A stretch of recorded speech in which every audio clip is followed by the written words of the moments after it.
Então veja, eram cobradores de impostos, né? Viviam então lá nas coletorias ou alfândegas, e ali eles cobravam impostos dos judeus, e esses impostos eram entregues aos romanos. Eles ganhavam salário para fazer isso, mas eles muitas vezes cobravam os impostos além do que era para ser cobrado e ficavam com esse dinheiro. Nós podemos ver o caso de Zaqueu, né? Que é um exemplo disso. Então, eles tinham aí a desonestidade como prática normal na vida deles.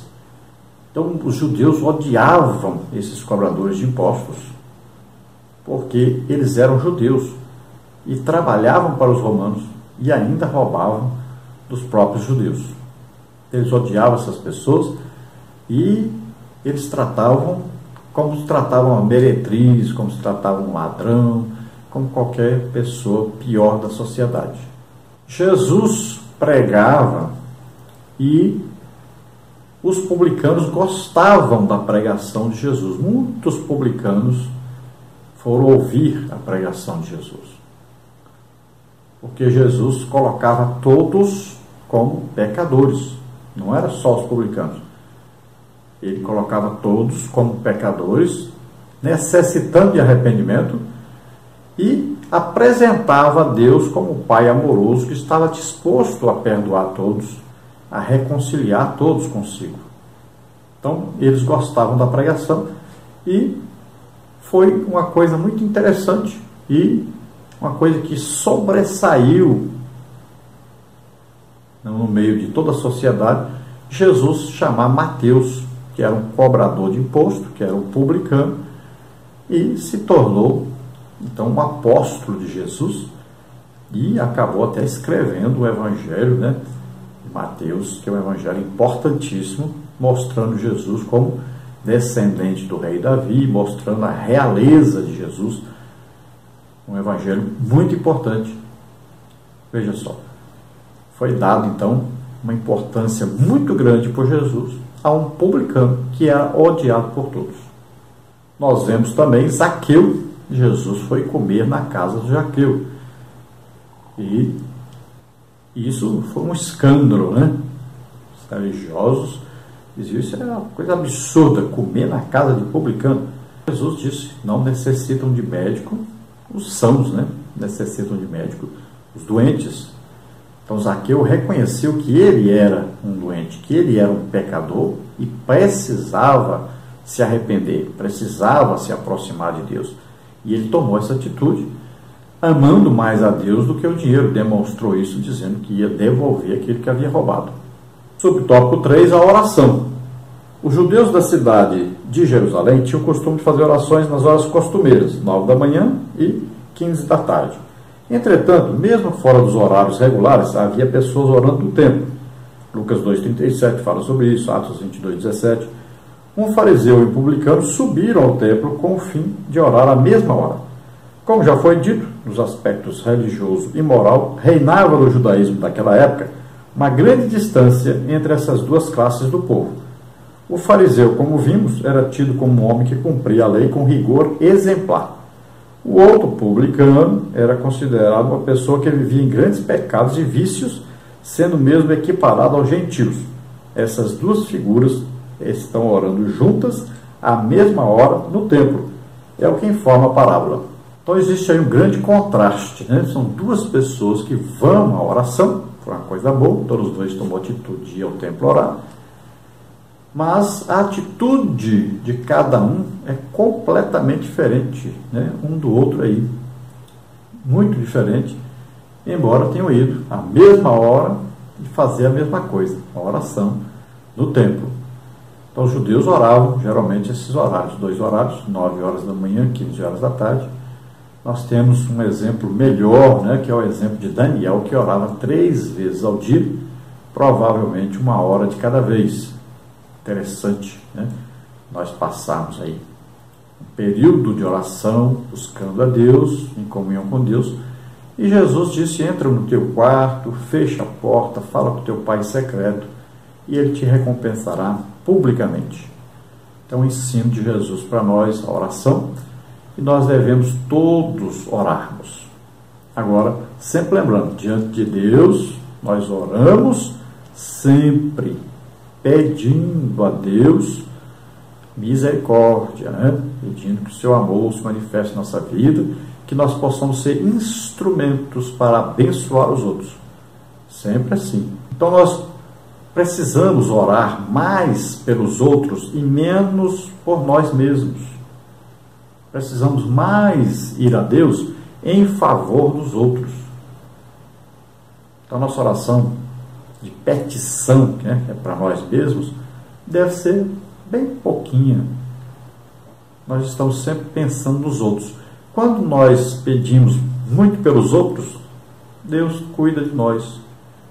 Não foi assim com Jó? Quando Jó orava pelos seus amigos, é que ele foi abençoado, né?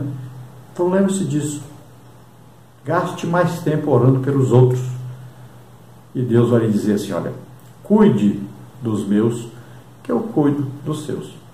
Vamos ao tópico 2, então, a hipocrisia do fariseu. Subtópico 1, a postura do fariseu no momento da oração. Subtópico 2, uma oração comum. Subtópico 3, a oração arrogante.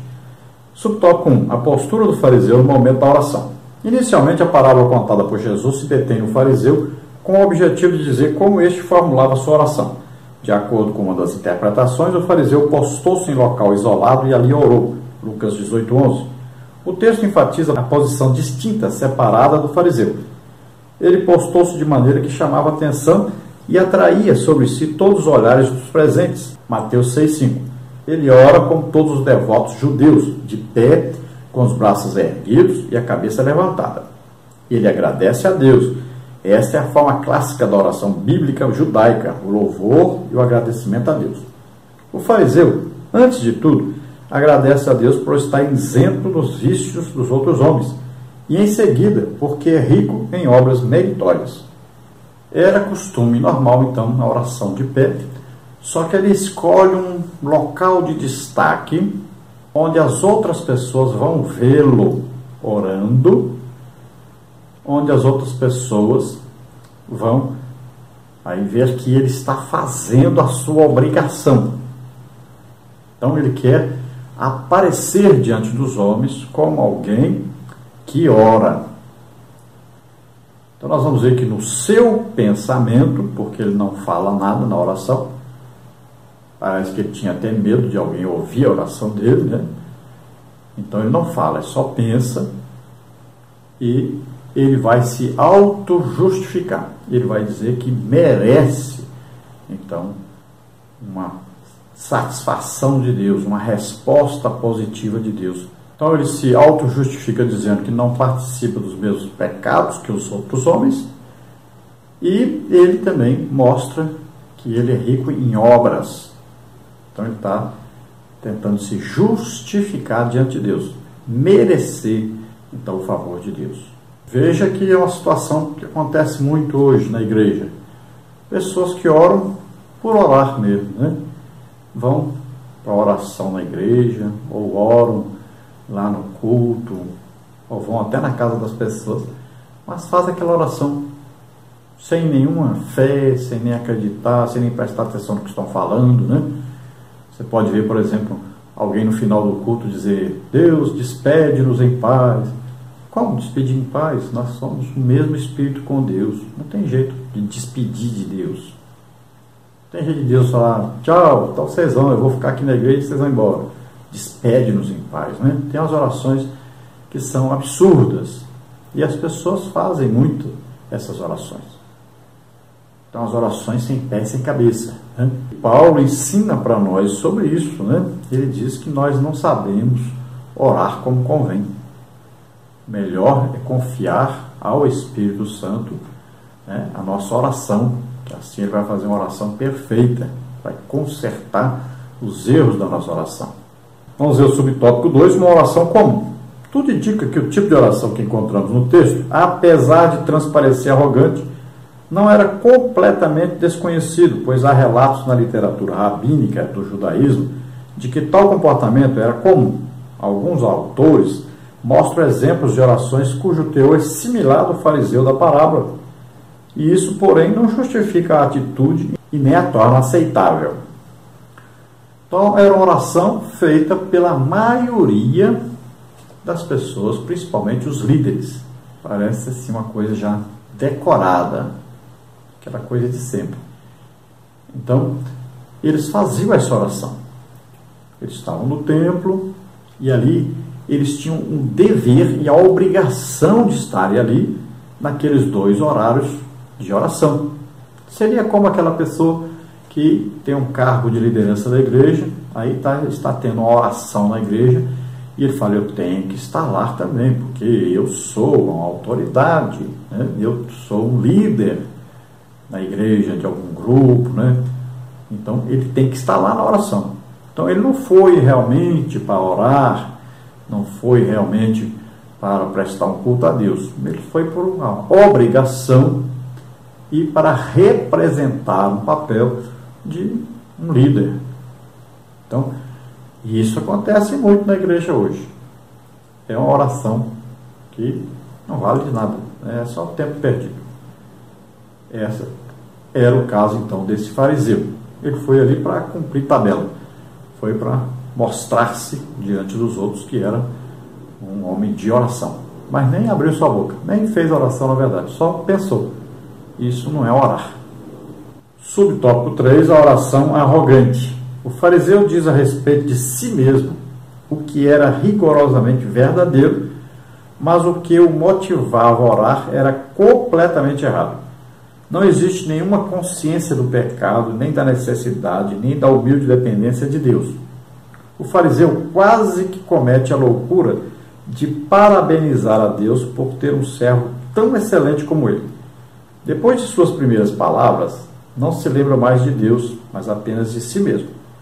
O centro de sua oração é o que ele faz. A oração do fariseu inicialmente mostra quem ele é. Em seguida, ele passa a destacar as obras excedentes, ou seja, a mais que ele realiza.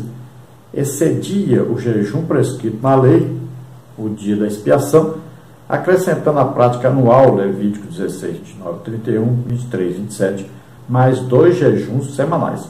Excedia o dízimo normatizado pela lei, Levítico 27, 30, 32, números 18, 21 e 24. Chegando a separar o dízimo dos temperos ou condimentos, Mateus 23, 23. Ele realmente agradece por ser quem é, mas não contente com isso, agradece também pelo que supostamente faz para Deus.